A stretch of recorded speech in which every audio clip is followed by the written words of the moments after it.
So it's been a few days since Grey Zone Warfare has been released into the wild in sort of early access. I've spent about 50 hours around there playing, so I've got a fair few hours. I have some very sort of honest opinions, some good, some bad, and some things that they need to improve on. So let's get into it. Now, one thing is for sure, it's very good for an early access game. Remember PUBG as an early access game? Yes. Neat.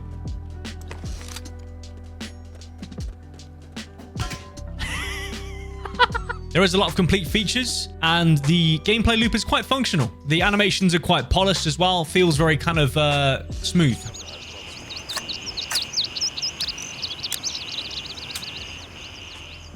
Especially things like the gun animations, like the mag checking, the chamber checking. So when you finally get into the game and you finally start it up, you're trying to find a server, and you get into a server and it's stuttery, it's laggy, it's all over the place. Server performance is an issue. It is totally random whether you get a good server or not. So my general consensus is that if it feels stuttery, if it feels really laggy and just you get sort of pushed back and desynced all over the place, you should leave and join another server and see if that's good or not. So what you can do is run around the main sort of base, see if you get pushed around a bit, you know, kind of like lagging around, desyncing, then switch. If not, then you're fine and you can, you know, carry on with it without any issues. So with that being said, there are good servers that run well. You just need to find them. Now, on the topic of performance, yes, it's bad for most people with lower end GPUs. So things that are out of date, like 2060s, 2080s, that kind of stuff. Those are kind of low end GPUs now, unfortunately. I mean, you know, times have passed, and I think they're like maybe 6 years old, 2080s, which is insane. Yeah, if you have a 2080 or whatever, then it's not going to work out too well. I have a 3080, and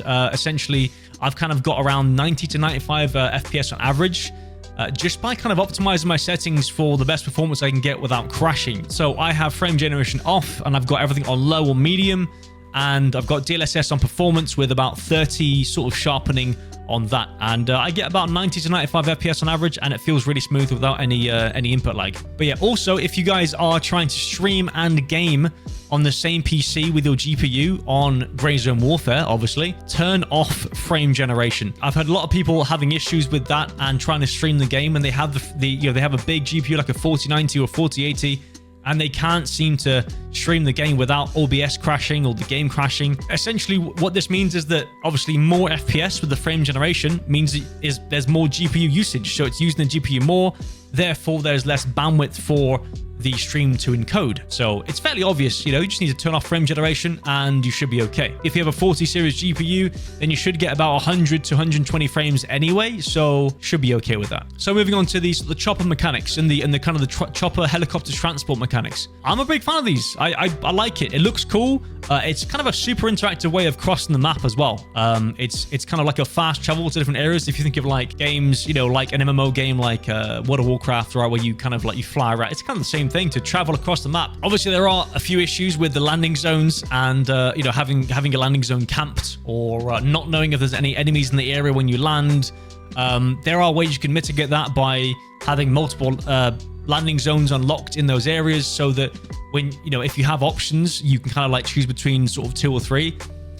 Also making sure that you're landing where your friends are, maybe even pre-messaging them, so messaging them sort of like before you go into that area to ask if there's any issues or what's happening or whatever is a good idea for sure. I'd also say that one of my problems is only being able to have 4 choppers in the air from your faction at all times. Kind of annoying, you know, because obviously they got to sort of transport players there and then fly off the map, and it takes about a minute or 2 for them to go away. Then by that time you're in a race with other people to call in a chopper, and if someone calls in a chopper before you, you're like another minute or so to wait, and it gets a bit annoying, right? Another good thing is they have an impressive amount of quests for an early access game. Usually, you know, early access games, you have like a few tasks, like kind of test the tasks to kind of like feel the gameplay mechanics out. They've got a whole quest line. They've got quest lines. They've got kind of like different areas where you go to.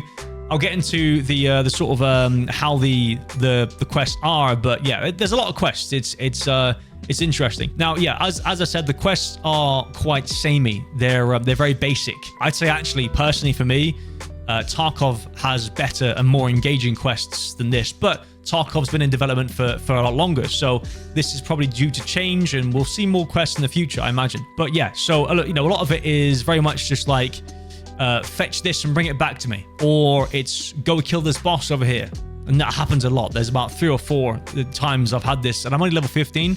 And I've had about 3 or 4 bosses to kill already, and it gets a bit samey. And the bosses aren't even that hard. The bosses are really easy. I don't know what that's for really, because I don't really notice when I'm killed a boss. So I'm like, oh, I've got him, okay. And it's some boss, and I'm like, all right, I've just headshot him and he's dead. So, and then it's like go kill 20 bots in this area. I mean, there's like a storyline behind it to go, kill the the guys over in that area to get rid of them, or there's a storyline behind it. But essentially, it's just go kill AI in this area.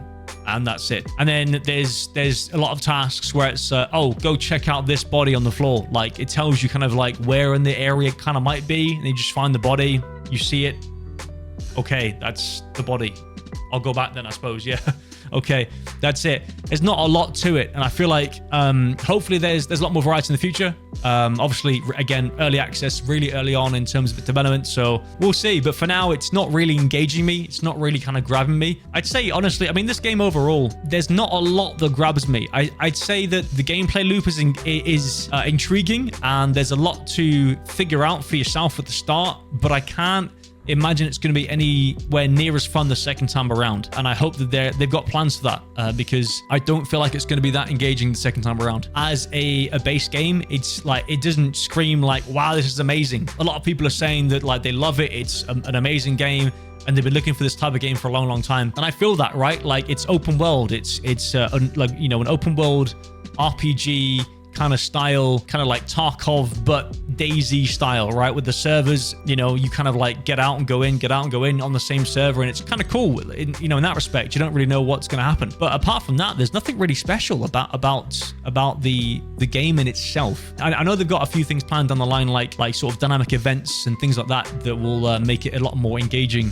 in the future. That's what I had to say about tasks and quests. Let's just hope for more engaging ones in the future. Now, moving on, the weapons, the guns.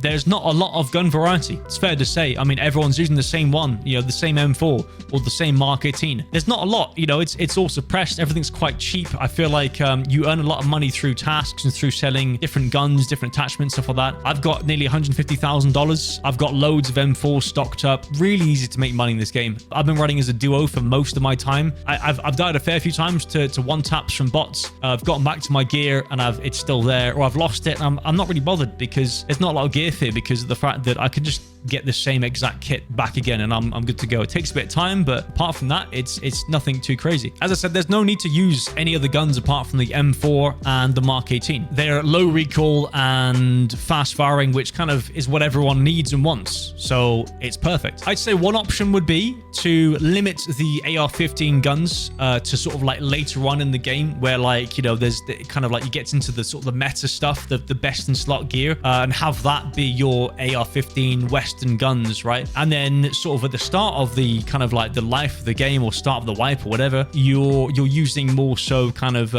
local guns, AKs, like AKMs, AK-74s, Mosins, that kind of stuff. I don't see many bolt actions. Maybe that's because of the scopes.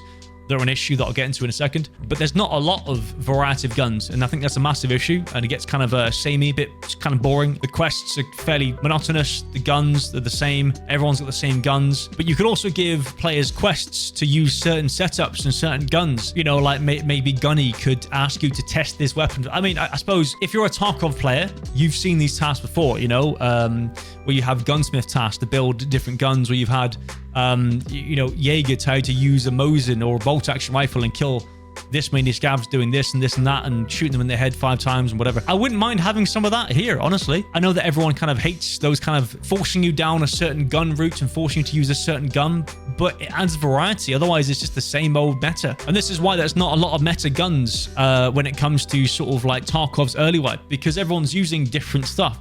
They're using a different kind of things. There's no meta forming in the early wipe of Tarkov, because everyone's forced to use different guns and different things and level up sniper rifles and use shotguns and stuff. And that's what makes it fun, because there's a lot of variety of guns, 74Us, that kind of stuff. And I think that needs to be kind of thought of in Grey Zone Warfare. So moving on to the scopes.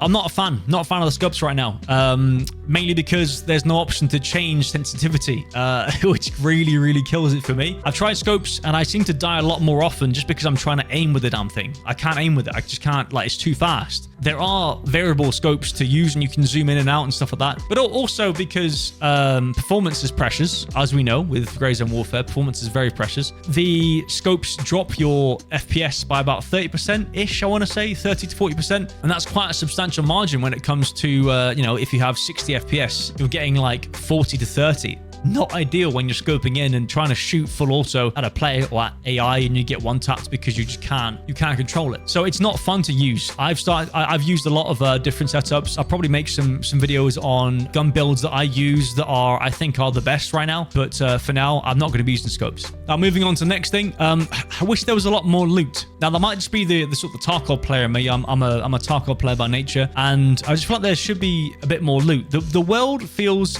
a bit bare. The only thing that's really worth looting is just the boxes and the crates with weapons in them and weapons attachments and things like that. Most things I can buy off the traders anyway, so why would I pick those up unless it's a scope or a suppressor I can sell for a bit more money? But yeah, all you're really picking up is water or food to use in your excursions, in your raids, I suppose you could call them. But yeah, I'm fairly confident that'll improve down the line once they kind of get into what they really want with the game. It might not be a looter shooter, it might not be something that they really want, but that is kind of like, it's kind of part of it. And I feel like selling, you know, buying and selling things is an important part of it. And people enjoy looting. They enjoy searching for things and going through buildings and trying to find cool little trinkets and little items they can sell. And it's just a little thing that like people enjoy, right? They enjoy to explore. They want to explore, not just run around and ignore every single building except for the quest building and maybe the boss over there, and then loot all the bodies for a key. Fingers crossed they improve that, and you know, you can look around buildings more and explore